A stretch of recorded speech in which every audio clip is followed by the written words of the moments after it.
Hello guys, it's me Jeremiah again, part of the sales engineering team here at Forcepoint. This is the part 2 video. If you remember from the first video, it was the whiteboard session of the scenario, internal user trying to upload sensitive information to the share file, and another one outside.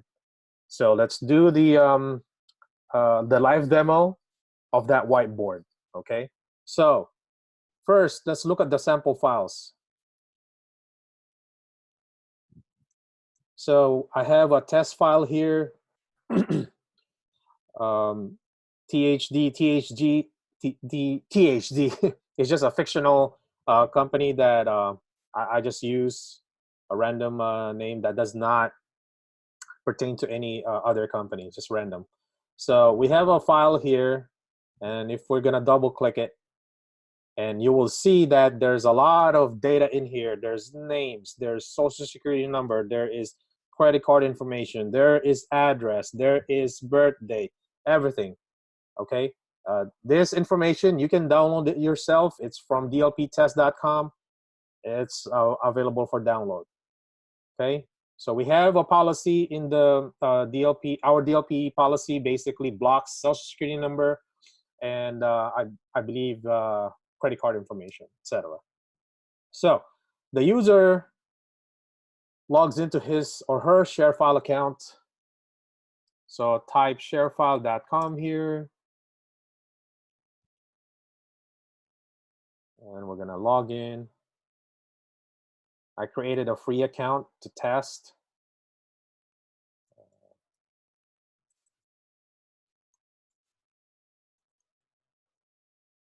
By the way, you have to create a company name, etc., before ShareFile will be able to give you an account, because I think what they do is these accounts are coexisting, so they have to identify which instance or tenant you're going to be logging in as. So this is the username password, logs in.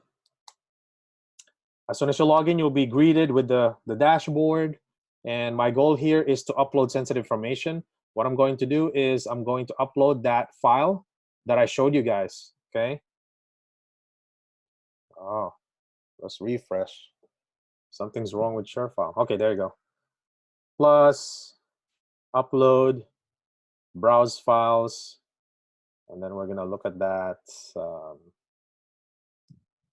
do you call this here? Okay, here we go. Open, and we're gonna upload. Without the endpoint, this will go through. But since this endpoint has our Forcepoint 1 endpoint, it will block it. Okay, here we go. Bam. So I tested this in the lab, and it will just sit here. Okay, it will just show, oh, the attempt of upload of sensitive information is blocked. And there's really nothing you can do here at this point. You just close this and do a refresh, and to show you, nothing uploaded to ShareFile. Okay, there you go, nothing. This is the point of view from the user. Now we are going to switch point of view. We're going to look at what the security analyst will see. Okay, I'm going to go to my FSM here. So this is the FSM, Forcepoint Security Manager. This is where we manage all of our DLP components. One place, very easy. Dashboard, gives you a summary of what's going on. Okay, some statistics, top cases, top severity, policies, and sensitive information we found on our discovery. Okay, let's go to the incident page. So now we see, this is the incident page. The top area gives you all the summary of what happened for the past 3 days. By the way, this is a report. You can manipulate this. You can add, remove fields or stuff you're looking for. On the lower left is the policies being triggered. As you can see here, we are looking for social security number. Okay. On the right gives you a more in-depth detail, easily accessed by your security analyst. We get a copy of the forensics. We provide the details, the source of the user. Okay. Properties gives you the severity, status, timestamps. Oh, this is important. Application name by the user used to exfiltrate the data, and what type. Okay, channel, endpoint application, file access, because they try to upload a file. We can integrate with Active Directory and further enrich the data in the source. We can provide your analyst information like user data, phone number, that person's manager, that manager's phone number, department, business unit, etc., etc. Typically, all of this information that I just high level provided to you, it takes 35 to 45 minutes. I worked in a SOC before, and what we do is we copy a file, log into multiple portals, gather all the data, copy and paste, copy and paste, copy and paste, and by the time we get all the data that I just provided you for the past couple of seconds, it's already 45 minutes. But here, as you can see, it's just a couple of minutes, not even a minute. You already have all your data. Okay. Obviously, this user is uploading sensitive information. You can even take a look. You can actually, let's double click this. Gives you more data. You can export this to PDF. You can do some escalation here. You can remediate some action, workflow. You can change the status, say the severity. You can tag the incident.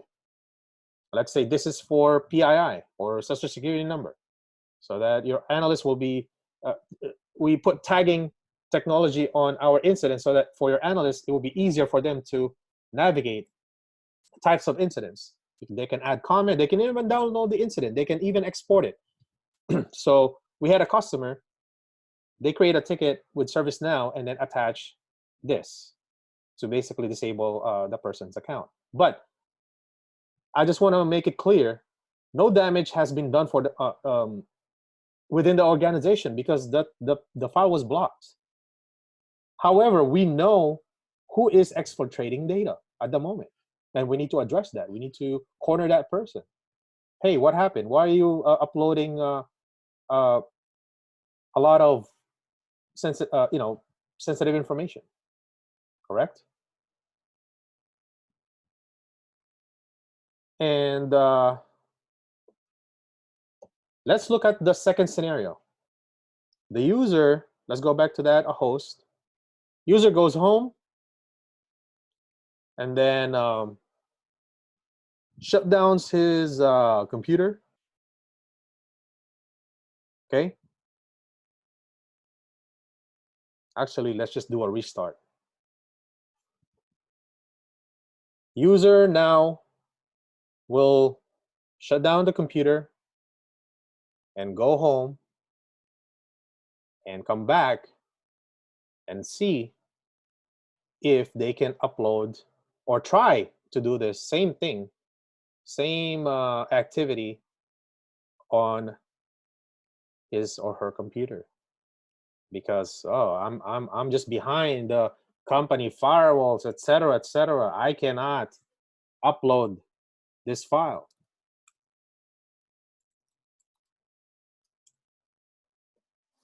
So now he's at home, he's logging in, and we'll try to upload those sensitive information again. Now, as I mentioned from my last video, there are 3 types data leak will happen. Number 1, intentional. These are the bad actors within your organization. Accidental, or an account that has been compromised. So he goes back to ShareFile from home. He's connected from his home computer, connected via wireless. logs in.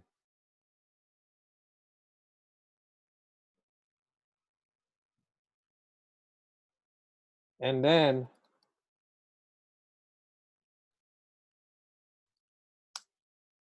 provide his credential to ShareFile.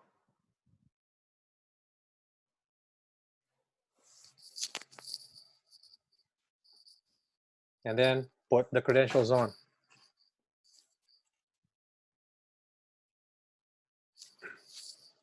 So folders, file inbox, upload, same file, upload. Okay, same thing. It doesn't really matter where this person is. And also we have a feature within our endpoint agent that is network aware. It knows, we can configure it where it will know if it's not inside the network. But it doesn't matter. User inside the network, outside the network, the endpoint is there, standing like a pit bull, waiting for what happened here? Okay, waiting for any data exfil, social security number, or credit card information to be exfilled. When someone does it, boom, block. Okay. Now I want to try something that is outside of my scenario. Before, actually, you know what? Before I try that, let's look at that incident again. So that is just my lab. Here we go. So we do a refresh, and then we have that incident generated. Same thing, everything. All right, going back to the host. My last attempt. This is a scenario that was not shared, but I want to test it while I'm already here. I'm going to go ahead and disable this connection. So maybe the user, you know what, maybe I'm connected to the network. I'm going to disable myself. And while I have this loaded, maybe thinking that it is on cache or anything like that, but let's test. I haven't tried this myself, so let's try it. So the website is cached, and we're going to try to upload data.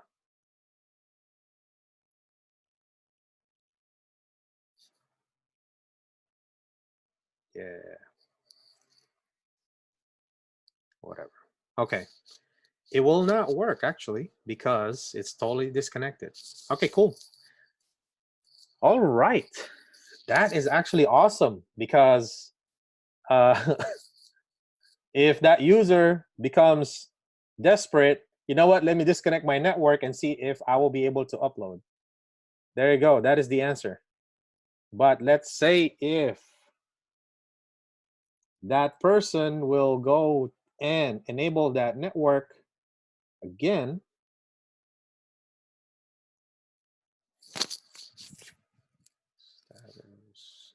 change adapters, and enable this.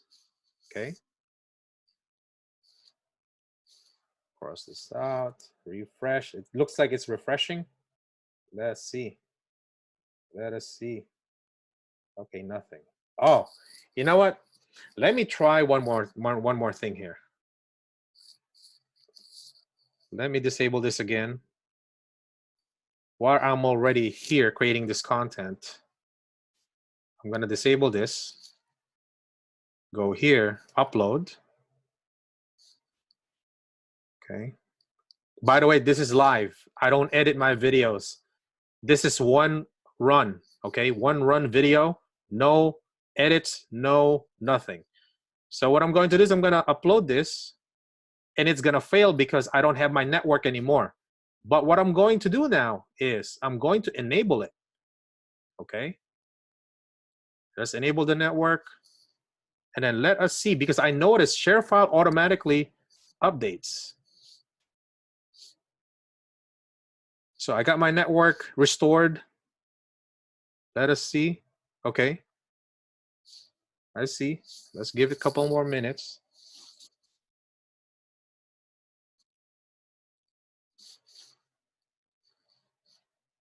Refresh.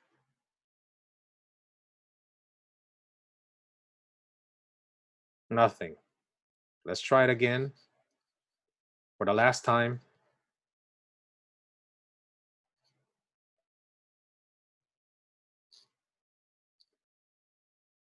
Now, if a user attempts this kind of activity on uploading share file information this way, you already have a problem, okay, within your organization. That user is really trying to upload sensitive information. As you can see here, if we go back to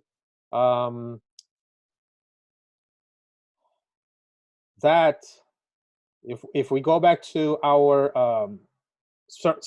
Forcepoint Security Manager, we have all of those incidents logged, okay? And there you go, action blocked. No damage done on the organization. I think that's it. I don't want to beat the dead horse. I hope this gave you an idea and gave you confidence on our solution. I don't care if you're curious or you want to ask more information about how we do things here as far as helping out customers. Just send us a message, send me a message, and we will be more than happy to help you with your data protection initiative. Oh, wait. Before I end, I'm going to go ahead and talk about the incident risk ranking because I did mention this on our call. So looking back at the top, this is the incident page, basically a summary of all the incidents. I mean, there's hundreds of incidents here, and within your organization, a lot of security analysts get alert fatigue. So many alerts, they don't even know where to start. I mean, yeah, we get this incident, but what does that mean? We actually have a storyteller. Okay, we call it incident risk ranking, IRR. What it does is it looks at all the incidents that were generated and creates a story. What is the story about those hundreds and thousands of incidents? Well, the story is there is a suspected data theft. Okay, 2 from administrator and a user, Jeremiah. Well, I just use my account as an example. And uncategorized case. This means that this is probably a process, a broken process that is not currently in place within the organization. Okay, and we call these, by the way, report cards. And one thing I like about our system is it provides a human readable summary of what is going on. For this particular one, suspected data theft, administrator with suspicious history uploaded, blah blah blah, 100 multiple matches, destination, etc. And the storyteller our incident risk ranking is smart because it arrives on this decision to give this risky user a score of 7.5 based on these criteria: classifications or security. And this is there's a possibility this might be a false positive. This person might be working and sanctioned to handle sensitive information. Okay. And at the back of the report card, you have the source, destination, and files, and the ID. One thing I like about our incident risk ranking is you can assign this to yourself. Okay, add to my cases. Right now, I'm logged in as a super admin, but in a deployment or production environment, you will have multiple users, and our system also is ready for that. Okay, you can assign it to your case. You can assign it to someone else, and so on and so forth. And to look at this this particular incident that has a score 7.5, we give the ability, we give the SOC analysts and incident responders ability to look at those incidents more closer, right? And then see what's going on. And that's it. But the bottom line is, a typical system, you log in, okay, I logged in on the system, and let's look at the incidents, what happened today. And then this is a typical a day of a life of a security analyst, and then go through all of these incidents. Nuh-uh. This is a game changer. Instead of your analysts spend their time, energy, effort, go through hundreds, thousands of incidents, guess what? They go to dashboard. Oh, let me look at my cases. There are 2. Okay, there are 2 for that particular day. And instead of them going through hundreds and thousands of incidents, look, they only have 2 cases that they have to focus on. What does this mean for the organization? Number 1, your security analyst will less false positives. That's number 1. Number 2, your analysts will be happy. They're not going to be going into going to work and feel like robots sorting through incidents. It's like repeatable, mundane, everyday, go through next incident. No, that's not the case anymore. We look at a risky user, okay? Because a risky user can generate 1,500 incidents, but they don't mean anything. But you have another user that has 2 or 1 incident, but you marked it as a policy of high risk. That user can have a higher score than the other one that had a 1,500 incident.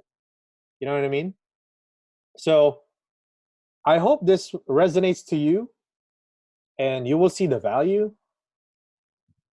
And we always push ourselves here at Forcepoint to innovate, because we have an upgrade already of this incident risk ranking feature we have. We call it dynamic data protection. So we will be able to take action on risky users automatically. And that's another discussion. I'm not going to go there. But for this video, how do I stop sensitive information from being uploaded to ShareFile on a managed endpoint? That's it. That wraps up the video 2 of 2. If you have any questions, concerns, feel free to reach out to me. If you're interested, reach out to me. I can connect you to individuals who can help you out, or I can help you out too as well. And that's it. I hope you like this video. Share it to, feel free to share it to anyone who you know have a current data protection initiative. And that's it. Thank you guys for your time. Bye-bye. Till the next video.